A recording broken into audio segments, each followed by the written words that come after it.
Porter had a pretty tense exchange with Treasury Secretary Steven Mnuchin today. This was during a House Financial Services Committee hearing, and it had to do with the fact that Steven Mnuchin has been trying to transfer $455 billion in funding that was part of the CARES Act from the Federal Reserve Bank to the Treasury's general fund. Now, the reason why he would do that is to essentially make it very difficult for Janet Yellen, the incoming Treasury Secretary, to access that money and use it to provide financial relief to small businesses.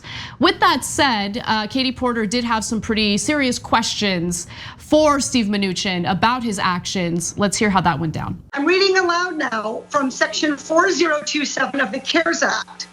On or after January 1, 2026. Any funds that are remaining shall be transferred to the general fund. In other words, sent back to the Treasury. Secretary Mnuchin, is it currently the year 2026? Yes or no? First Amendment, I do believe there's an economic emergency. You're putting words in my mouth that are not correct. Second of all, okay, the answer is that 4027. The time belongs to the gentle lady. Is today the year 2026? Yes or no? Of course it's not 2026. How ridiculous to ask me that question and waste our time. Well, Secretary Mnuchin, I think it's ridiculous that you're play acting to be a lawyer when you have. Actually, I have plenty of lawyers at the Department of Treasury who advise me, so. The CARES Act already says in exhibit in section 4027, it says that you have to stop making any new investments in Fed lending programs year end. It doesn't say that the Fed programs must stop making loans or purchases. You are making a decision that does not align with the statute or congressional intent. I'm so sick of everyone who's associated with the Trump administration. I'm sick of any politician on the left or right who falls under the category of disgusting, partisan grifter who would rather play these ridiculous political games rather than do the right thing by the American people and by the small businesses that are currently shutting their doors permanently because of a lack of financial relief from our federal government. Steven Mnuchin is absolutely disgusting, and what Katie Porter stated there was absolutely correct.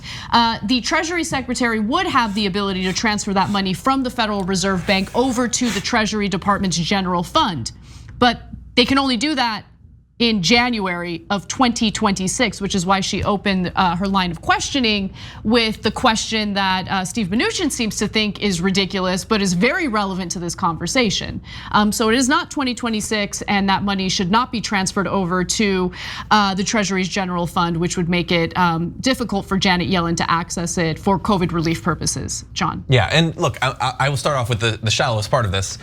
It is unfortunate that some people don't get to be tough and intimidating, and it's weird to live in a world where you can have people who are such villains as Steven Mnuchin is, and yet they're so like his little. And how ridiculous of you to ask me that. I'm sorry, it's not in the cards, Mnuchin. It just doesn't work. I probably can't do it either. You know, we're not tough, I guess. That's the way it is. We don't have to play any audio, but I would love to throw that video back up just so we can comment on it. You know, do a little play-by-play. Maybe we can comment on this as real body language experts would.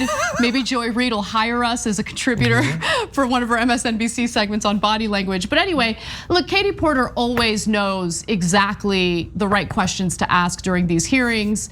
And I love how he's so offended by what he refers to as a ridiculous question, when really the most offensive part about all of this is that there's still $455 billion from the CARES Act sitting in the Federal Reserve Bank.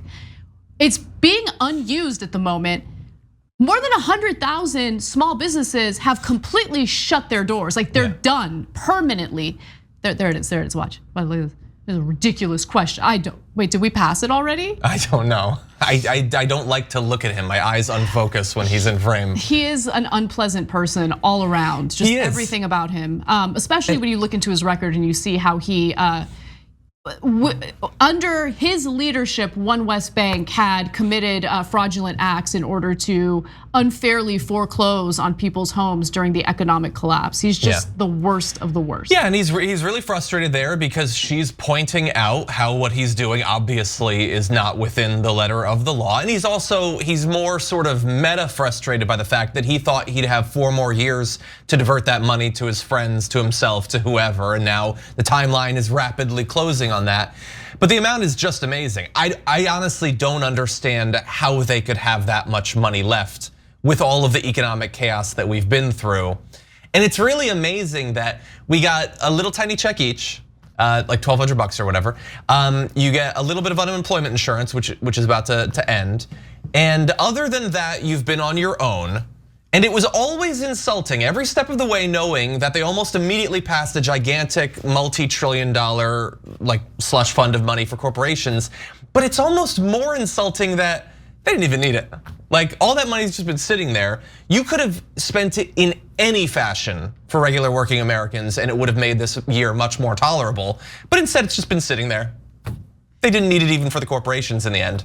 Yeah, I mean, the corporations got, basically what we experienced during the pandemic was the reaction to the financial collapse on steroids, right? Just this notion of the Federal Reserve jumping in, printing money, or digitizing money, however you want to look at it, and just pumping this money into the banks. And by the way, corporations thinking that this is going to somehow save jobs. But as we've seen, there are still tens of millions of Americans receiving unemployment benefits as a result of these companies still shedding jobs, essentially taking that money and doing exactly what we were worried that they would do with it, right? Yeah. There's a reason why the stock market continues to do so well, even as so many Americans are unemployed, underemployed, and aren't really out there engaging in a lot of consumer spending as a result of that.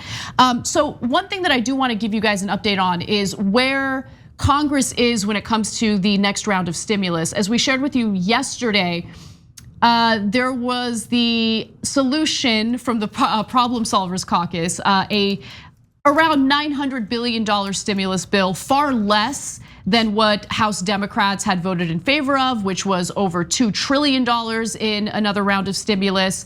About a month ago, Donald Trump came out and realized, oh, maybe passing another round of stimulus will help me with my chances of getting reelected. And at that point, he offered a $1.8 trillion stimulus, which both Nancy Pelosi and Mitch McConnell rejected.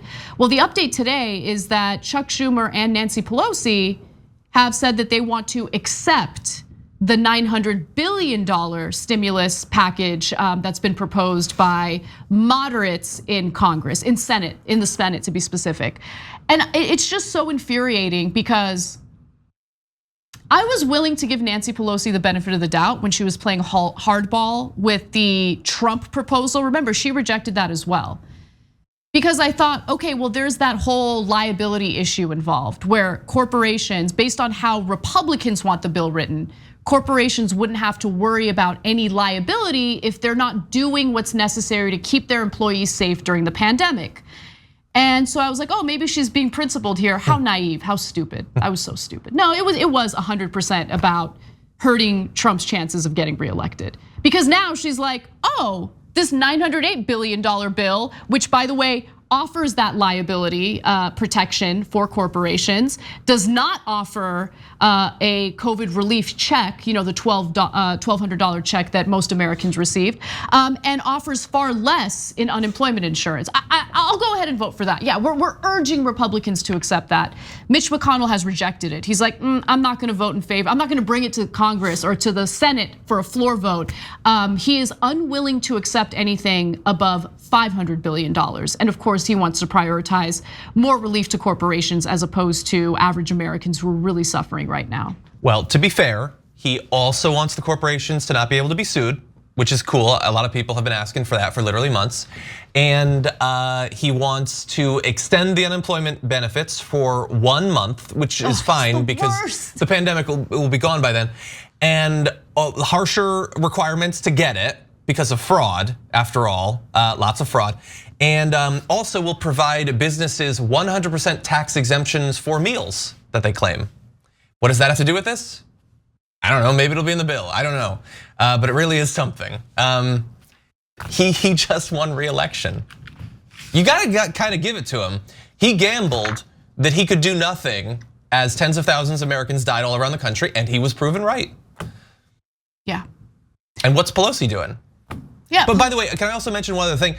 Throughout this pandemic, on the damage report, we've multiple times talked about the particular spikes, the hot zones of COVID in these meat packing plants and things like that. And so right now, one of them is being sued because thousands of people got COVID and a bunch died. And apparently the managers made a game out of it and they tried to bet how many people would get sick. Tyson, yep. Exactly, so it's very important that this bill pass now so that those lawsuits can't go forward. It's disgusting, it's disgusting. You guys absolutely need to read the details about that Tyson wrongful death lawsuit. It's just horrifying to read about management literally taking bets on how many of their employees who are crammed into this space are likely to get sick and possibly die from this virus. Thanks for watching The Young Turks, we really appreciate it. Another way to show support is through YouTube memberships. You'll get to interact with us more. There's live chat emojis, badges. You've got emojis of me, Anna, John, JR, so those are super fun. But you also get playback of our exclusive member-only shows and specials right after they air. So all of that, all you gotta do is click that join button right underneath the video. Thank you.